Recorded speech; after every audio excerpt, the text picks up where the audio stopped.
సాయిరామ్. మన సాయి బిడ్డలందరికీ నమస్కారం అండి.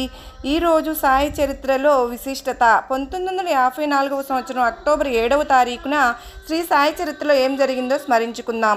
భారతదేశంలో వైభవంగా జరుపుకునే పండుగలలో విజయదశమి ఎంతో ముఖ్యమైన పండుగ. సాయి భక్తులకు కూడా విజయదశమి ఎంతో ముఖ్యమైన పర్వదినం. 1918 సంవత్సరంలో విజయదశమి రోజున బాబా మహాసమాధి చెందారు. 1954 సంవత్సరం విజయదశమి పర్వదినం అక్టోబర్ 7వ తారీఖున శ్రీ సాయిబాబా 36వ మహాసమాధి ఉత్సవాలు చిరస్మరణీయంగా మారాయి. ఆ రోజున సుమనోహరమైన అద్వితీయమైన సాయినాథుని చలువరాతి విగ్రహం సమాధి మందిరంలో ప్రతిష్ఠింపబడింది.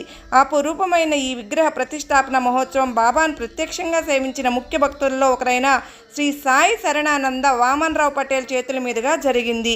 ముంబైకి చెందిన ప్రఖ్యాత శిల్పకళా నిపుణులు శ్రీ బాలాజీ విశ్వనాథ్ తాలింగ్ గారికి బాబా విగ్రహాన్ని చెక్కే అపురూపమైన అవకాశం దక్కింది.